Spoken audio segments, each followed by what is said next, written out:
Hi, I'm Dr. Tony Evans, and I'm excited for you to join me on Heroes in the Bible.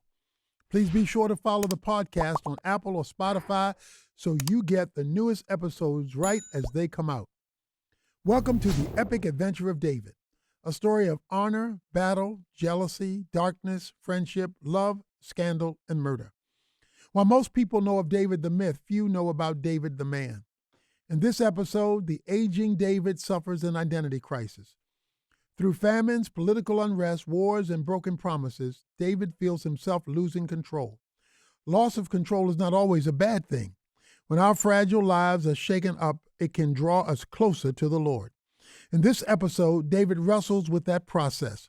He struggles with the loss of his youthful strength, and the weight of the crown is heavy on his head.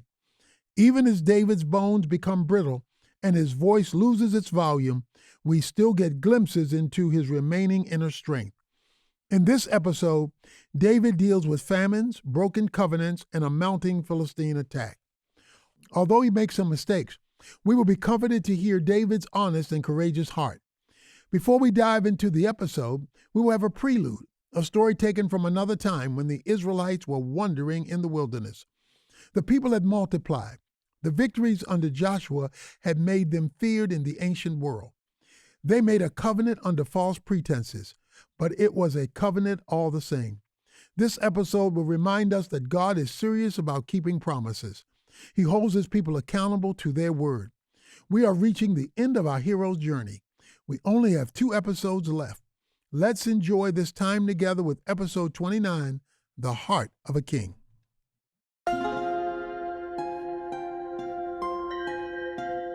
Prelude to chapter 29. The Israelite slaves had been freed from the clutches of Egypt. By the mighty power of their Lord, the Egyptians were crushed, and all who sought to harm the children of God were vanquished. The Israelites walked with the grace of God before them. In every battle, the Lord upheld them. In every storm, the Lord covered them. By night, the Lord guided them, and when they were hungry, the Lord fed them. After 40 years in the wilderness, being upheld only by the mercy of God, it was time for the Israelites to take the land promised to them. They had grown massive in number, and the smaller kingdoms of the east feared them greatly. Among those small nations was Gibeon. They had heard of God's mighty fist toppling down the walls of Jericho and trembled. The Gibeonites were afraid of Israel. They were great in number and had the military leadership of Joshua. "We do not stand a chance against Israel," they said. "If they choose to storm our gates, we will be consumed in a matter of seconds." The elders were stirred greatly. They knew they needed to gain the favor of the Israelites. However, they did not want to be seen as threats. So the inhabitants of Gibeon acted on their cunning.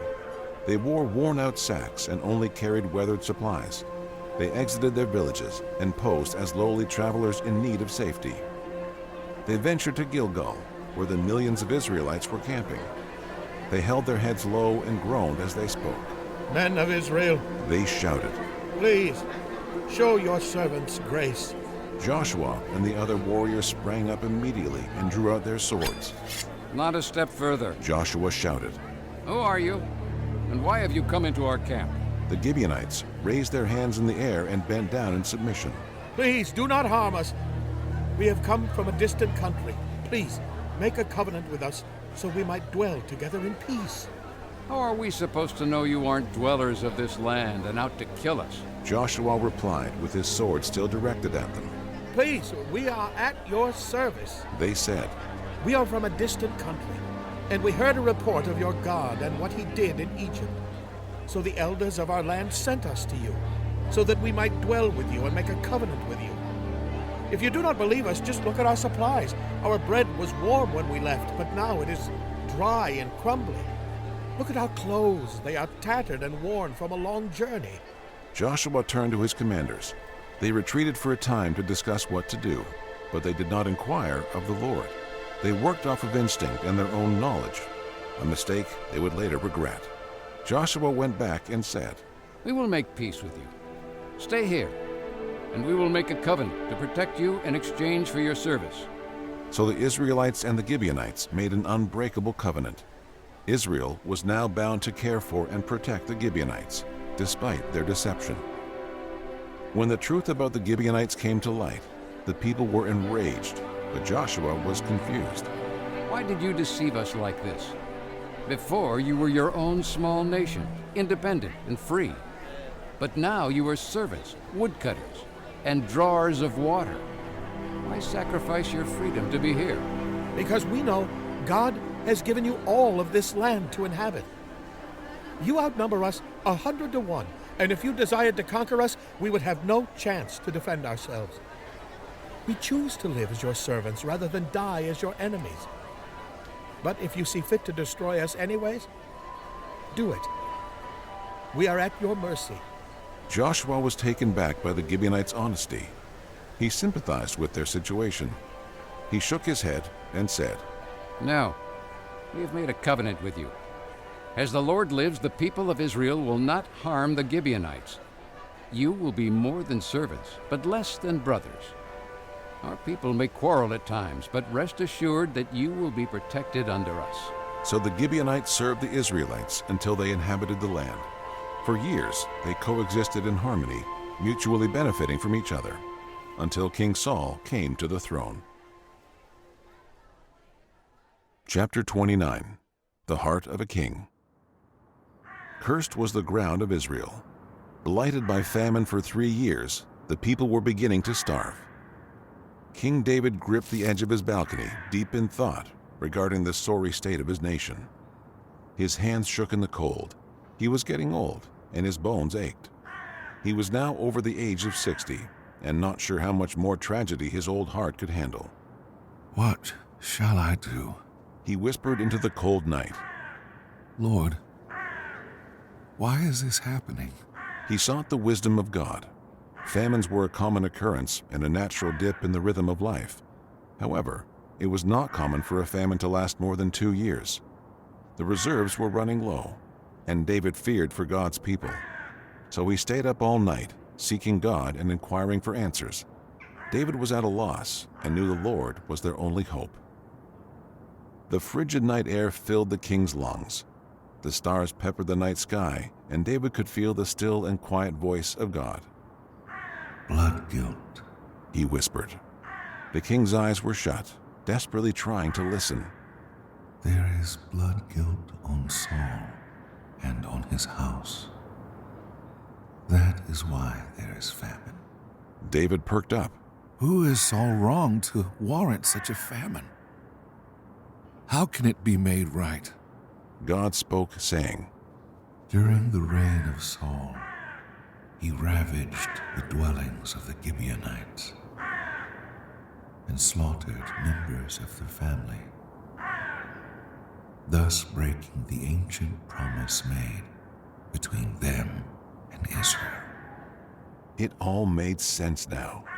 David remembered hearing long ago that Saul had taken the sword to the Gibeonites, slaughtering their men and a few of their children. Saul, in his nationalistic zeal, persecuted the Gibeonites and left them even more poor than before. God desired justice for them. David sighed and lifted his head to the heavens. I will make this right, He whispered. but I do not like what may come of it. The next morning, David called for the leaders of the Gibeonites to visit his home. The elders wore traditional Gibeonite clothing. He noticed the frowns on their faces and how they wore their sorrow for all to see. He gathered them around his table. There, they enjoyed wine and a few figs. However, there was nothing lavish for the king to offer. The famine had affected even him. He placed his hands on the table and sighed. My friends, He began. the memory of Saul's crimes against you have been recently brought to the forefront of my mind. His slaughter of your people was a hideous break in the covenant between us. Please tell me what I can do for you. How shall I make atonement? How can we make things right so that you might once again trust in the heritage of the Lord? The elders were taken back by David's sincerity. His aged voice was gentle and sweet. Their chief leaned over the table and looked the king in the eyes. There is no gold or silver that can bring back our people, King David. He said, nor is there any land that will satisfy the desires of our hearts. What then? David replied in a frustrated voice. Do we allow the people of Israel to starve? Would you rather I just kill them now? Not at all, my king. The chief said. Far be it from us to put any of your people to death. However, there is blood that was spilled, and blood is required. David winced. He hated revenge. He thought it was beneath God's people to hold grudges. However, he understood that when a covenant is broken, blood is required to reconcile. What shall I do for you, then? David asked calmly. The chief rose to his feet and said, Saul is the one who consumed us, destroyed us, and ensured that we had no home in Israel. He owes us a debt. He is dead. David replied. So who shall pay this debt? 7 of his descendants. He said plainly.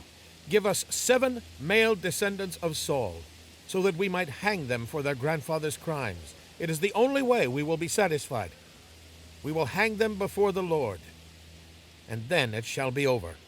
David paused for a long while. There were several descendants of Saul still alive, mostly illegitimate children and grandchildren from concubines. Yet they had done nothing wrong. The crime was their father's, not theirs. It was yet another example of the generational turmoil caused by the sins of a father.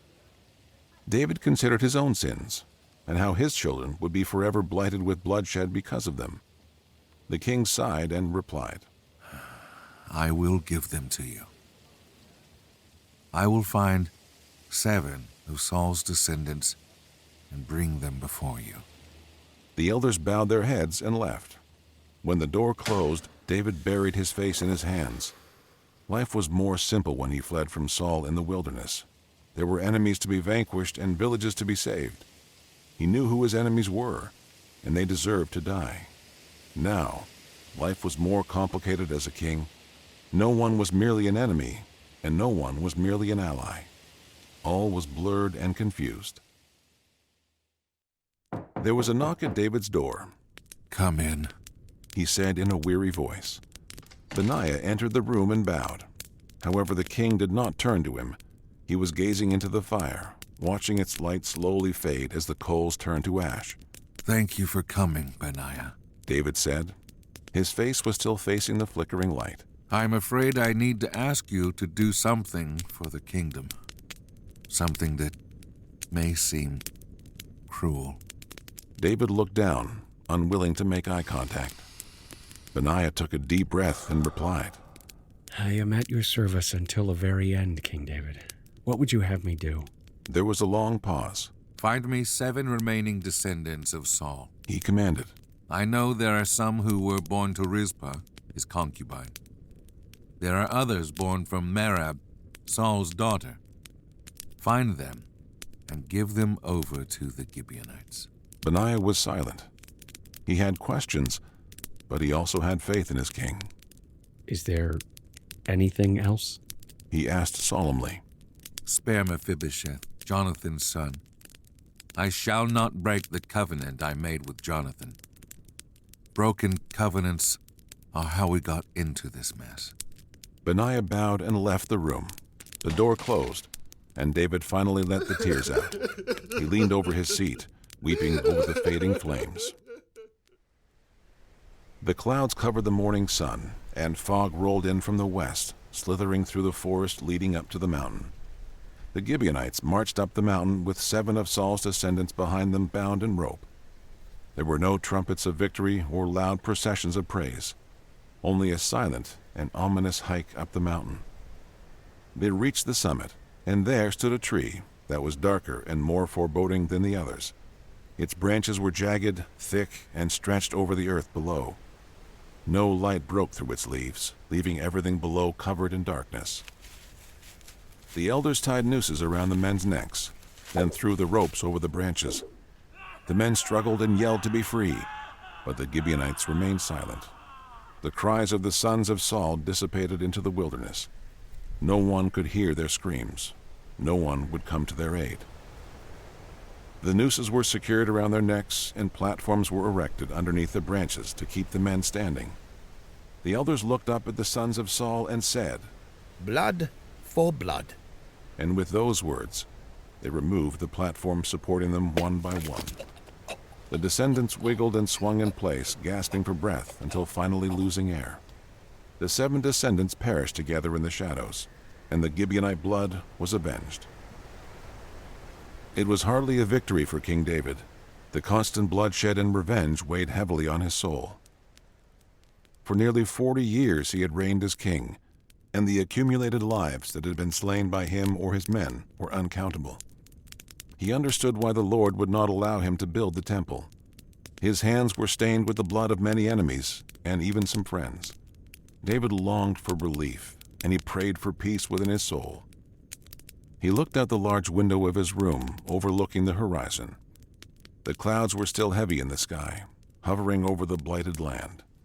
As the winds began to pick up and the new rains began to fall, David strummed his lyre and played a new tune. His voice was not as smooth as it once was.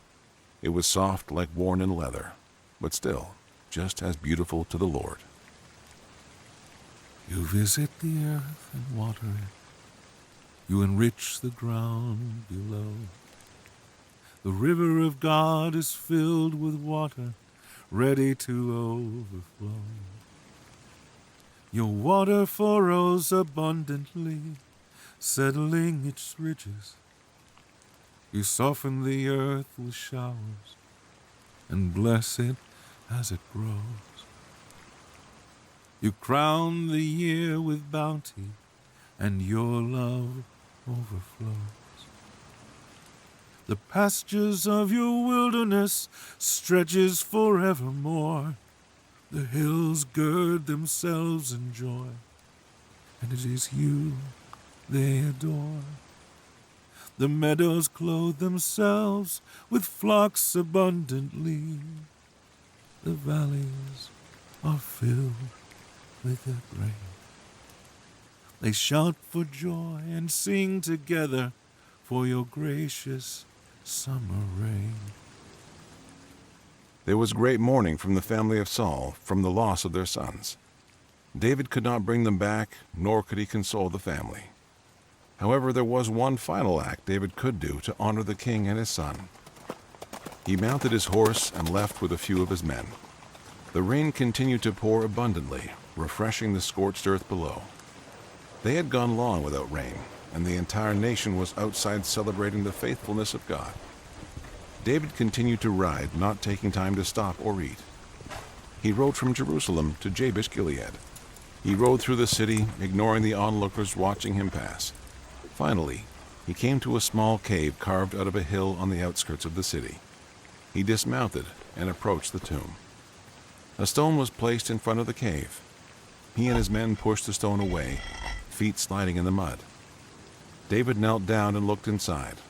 Lying in the small opening were the bones of Saul and Jonathan. Their bodies had been mocked by the Philistines, and their corpses had hung for months in the hot sun. They never received a proper burial, David whispered. He had his servants wrap the bones in cloth and strap them to their horses. They rode back to the land of Benjamin and prepared the ceremony. Saul, Jonathan, and their 7 descendants were brought to the homeland of Saul and buried in the tomb of Kish, his father. The stormy skies opened up for a moment, allowing for a brief ray of sunlight to shine down. David turned his cheek to the sky. The reassuring presence of God was upon him. God had responded to the faithfulness of David. God was going to heal the land and would continually uphold his chosen king. Peace was elusive for the kingdom of Israel. Every few years, another large nation would mount an attack against them. David, even in his aging years, was on high alert for the safety of God's people. In the many years since David's victory over Achish, the Philistine nation had quietly prepared itself for another attack. David welcomed the challenge, knowing that the Lord would provide victory. He gathered his men and marched with them to face the horde of uncircumcised fiends. As they marched, David could feel the discomfort of age creeping up on him. His armor weighed heavier on his shoulders, and his steps dragged more than they did in his youth. Abishai took notice of this and made sure to stay close to the king. They had finally made it to the place of meeting. David stood in front of his army, postured opposite of the Philistines a couple 100 yards away. The jagged and rocky valley between them would serve as the battleground. This was David's sacred space. This is where he truly felt like the king of Israel. David unsheathed his sword and pointed it at the enemy. His hand shook as he held up the sword. These Philistines have been a plague to our people for generations. Let us remind them that we are a people protected and empowered by the God of all creation. The army yelled behind him, fueled by their king's passion. The Philistines roared on the other side, banging on their shields and swaying to the beat of a drum. David knew this ritual. He recognized it from years ago when he was just a boy. The horde scoffed and spat in Israel's direction. Then, the army parted to make room. From the middle of the Philistine ranks emerged a giant, Ishbi-Benob. He was the infamous descendant of the giants of old, a remnant of Goliath's tribe. Flashbacks of Goliath rushed in David's mind. His massive frame, his thundering roar, and his look of complete hatred. His spear weighed 300 shekels in bronze and hung on his back. His armor was hewn from the fires of Gath, made of steel and refined bronze. His sword was the size of a man's abdomen and hung securely on his belt, ready to be used at any moment. David's heart began to pound heavily. I will remind them of my name, Giant Slayer, he whispered to himself. His sword was still held up, his hand trembling in place. David turned to his men and said, "For the glory of our God and the love of our nation!" And as he yelled this, the king burst forward with all his might. The old king ran towards the enemy without regard to who was behind him. The children of Israel followed and quickly caught up to him. The two armies clashed against one another. Blood poured out onto the jagged rocks below, and the screams of young men could be heard for miles. David was thrilled to be back in battle, although his body ached. Two Philistines came at him, but David toppled them with two swift swipes of his blade.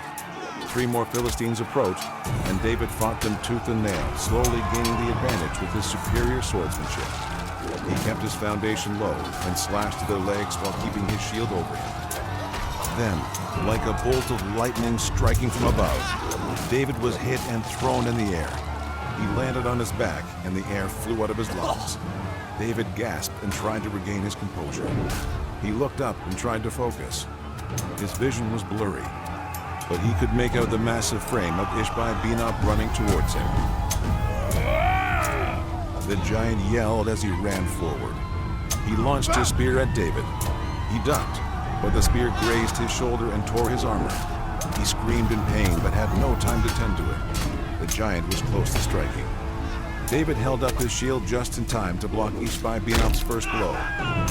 He felt his elbow crack under the pressure, and his arm gave out. David screamed and slashed at the giant's ankles, but he was quickly met with a kick to the side. The king was sent flying through the air again, landing in a pile of rocks. The giant was filled with bloodthirsty rage. He roared like a ravenous lion and leapt forward at David again. This time, David jumped forward and deflected the giant's sword. He parried the next attack, attempting to slash the giant in the stomach. However, every time David attacked, he grew weaker and weaker. His head became heavy with lack of oxygen, and his entire body burned from the effort. The giant swung down with his sword, and David blocked it again with his shield. He stumbled onto the ground and lifted his shield again to block another strike. The giant was like a hammer, swinging down constantly on David's broken body. This is the end. David thought to himself. This is where I fall. The giant swung his sword to the side, and David's shield was knocked off his arm. But David would not give up. He threw his body at the giant, trying to knock him down, but the giant grabbed hold of his throat and began to squeeze. David felt the life slowly leaving his body. He didn't have the strength to struggle. His body hung limp as the giant clasped down on his throat. Ishbi-Benob brought his sword in close and placed the tip on David's armor. I'm going to kill you now, Giant Slayer, He said. Your name will forever be tainted by this moment. Ishbi-Benob cocked his shoulder back to drive the sword into David. But his movement was interrupted by a swift slash to the calf. Ishbi-Benob shouted. He dropped David to the ground and turned around. As his head turned, Abishai delivered a punch to the jaw, knocking the giant down. Ishbi-Benob stood up and leapt at Abishai, and the two fought among the sharp rocks. David crawled out of the way, watching his young commander fight to protect him. Abishai still had the flame of youth burning within him. He ferociously stepped forward, keeping the giant on his heels. His sword would swipe and his shield would strike, continually keeping the giant backing away. He backed near a pile of large stones stacked higher than the giant's head. Ishbi-Benob was frustrated and threw his sword downward at Abishai. He dodged it, leapt onto one of the stones, then launched off it to strike the giant from above. His sword drove downward through the giant's shoulder and into his heart. Abishai fell with the giant onto the ground and rolled away. He stood up and braced himself for another strike, but the giant lay lifeless in the dirt. Abishai immediately took his sword out of the giant and ran back to David. Are you all right, my king? He shouted. David shook his head and winced in pain. I am not sure. David tried to get up, but his body was too exhausted. Abishai lifted him up onto his shoulders and ran for safety. He finally laid him down behind a few stones, and the two of them watched Joab and the others overwhelm the Philistines. The army of Israel had once again been saved by the faithfulness of the Lord. David steadied his breathing and propped himself up. Thank you, Abishai, he whispered. Abishai turned to him and smiled.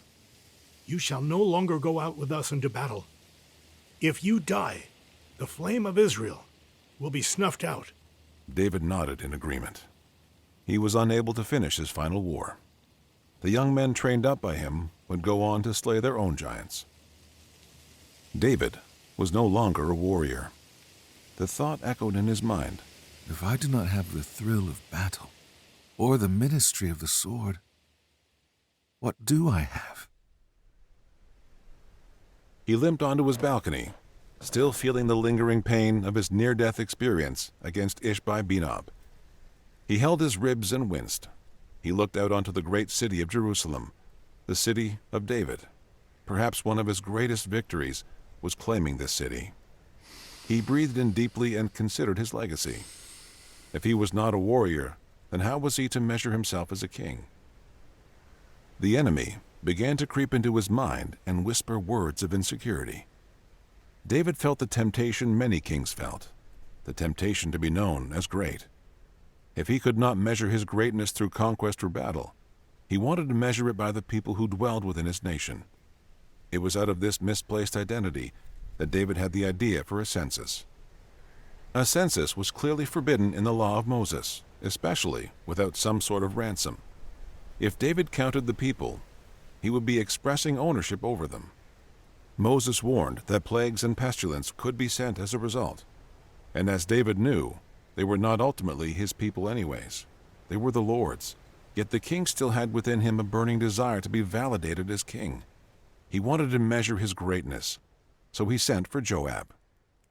The old and grizzled commander of Israel stepped into the presence of the king.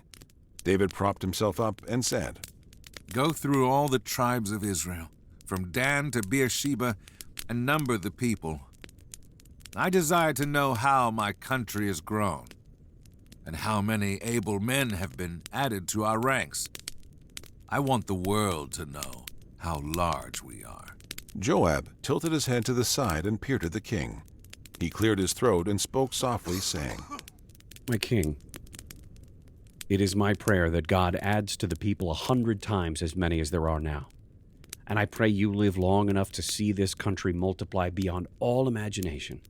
Joab paused and contemplated how to ask his question. Why would this delight you? Are you not content with what the Lord has provided thus far?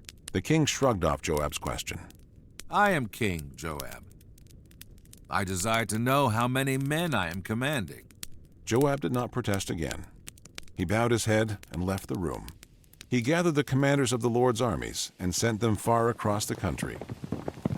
They crossed the Jordan to Aroer, from Aroer to Gad, from Gad to Yazer, from Yazer to Gilead, and from Gilead to Kadesh. They crossed the entire country, passing through all the tribes, villages, and cities. Not one able-bodied man was left uncounted. Joab finally returned to the king and gave him the count of 800,000 valiant men from Israel and 500,000 from Judah. The word pleased the king. However, the act of insecurity and blatant disobedience did not go unnoticed by the Lord. A reckoning would be required of him. One morning, David perused the law of the Lord. He meditated on its statutes and took in its commands. However, he was cut to the heart when he stumbled upon a word from Moses, saying, When you take the census of the children of Israel for their number, then every man shall give a ransom for himself to the Lord when you number them, that there may be no plague among them when you number them. The king's heart began to pound heavily. He realized the sin he had committed, and he was struck with conviction. David knelt before the Lord and said, I have sinned greatly, O Lord. Please, take away my iniquity, for I have acted foolishly. David's prayer, as honest as it was, did not blot out the consequences stored up for him. Early the next morning, David walked among the garden, still reeling over his failure. His anxious thoughts kept him from enjoying the newly bloomed flowers and freshly grown saplings. He walked the gardens, distracted and consumed with his own guilt, until finally passing by the olive trees.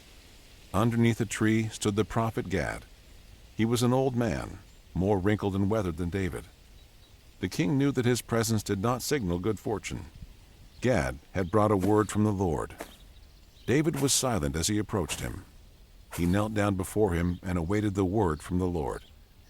Gad placed a hand on his shoulder and said, Thus says the Lord, 3 things I offer you as penance. Choose one of them, that I may act. Gad held out 3 fingers and said, 1. 3 years of famine shall blight the land. 2. You will flee for 3 months while your enemies pursue you. And 3.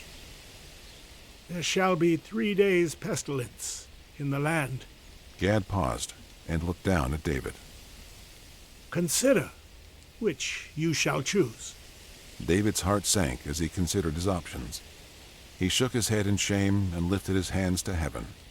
This is too much for my heart to bear. Let the Lord do as he wills, for I know his mercy endures forever. However, I ask this, that I not fall by the sword or by the hands of men. And so it was by David's word. The Lord sent a pestilence on Israel the next morning. Sickness and death scoured the earth like a flood. The great nation that the king basked over was diminished by 70,000 in just a matter of 3 days. David regretted ever counting the people. They were not his, they were the Lord's, and this was a gross reminder of that. On the 3rd day, David opened his arms to heaven and yelled to God, Behold, I have sinned. Look at me and my iniquity. I have done wickedly in your sight. But these poor sheep, what have they done? They are innocent. Please, Lord, put your hand against me instead. Kill me and wipe out my household. Leave the people alone. David built an altar for the Lord and made a sacrifice for the sins he committed against the Lord. He prayed and sought the heart of the Lord. David embraced the struggle in his relationship with God. He leaned into the difficulty and engaged in the darker parts of his heart. Although he stumbled, sinned, and fell continually, he continued to repent. Even in his old age, he never dug his heels deeper into his own pride. He lifted his voice in repentance. He made his sacrifice, and he continued in faith. This was the heart that God saw in the small shepherd boy so long ago. A heart that was after the heart of the Lord. A heart of a king. Something David has not had to deal with yet is famines, hunger, and poverty.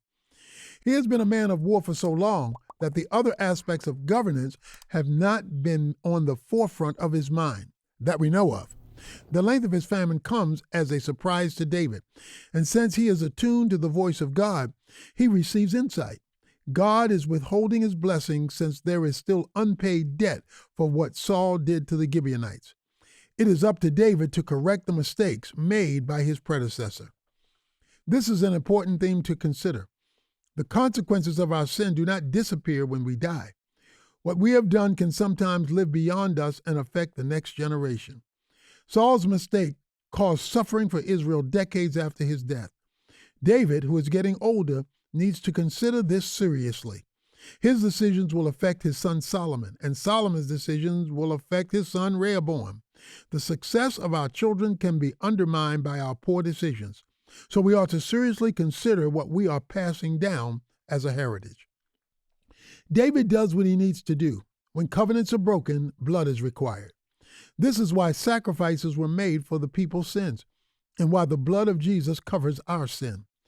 When a promise made before God or to God is severed, it must be taken seriously. David doesn't take any pleasure in giving up the descendants of Saul, but he does so because being the king requires sacrifice.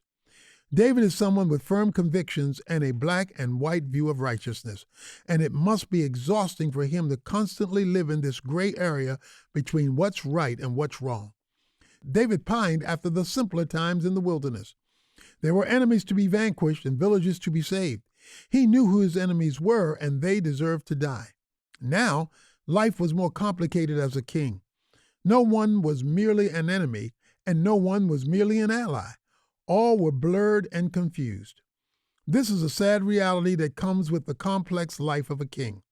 Life becomes less black and white, and David is tired with the nuance. David was a man of war, and a man of war can have trouble when he isn't certain who the enemy is. The battlefield was less nuanced. The enemy is on one side and you are on the other. David drew a lot of comfort from the fact that he knew who the enemy was. In this episode, the enemy was another giant, Ishbosheth. His features resembled Goliath, calling us back to episode 6, when David was just a shepherd. The presence of another giant is purposefully placed in this story.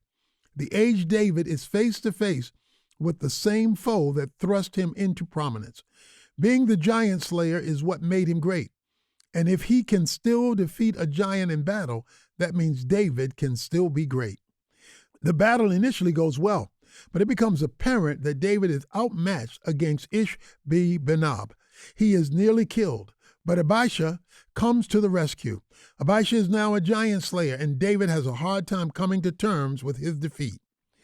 We all deal with crisis of identity in different ways.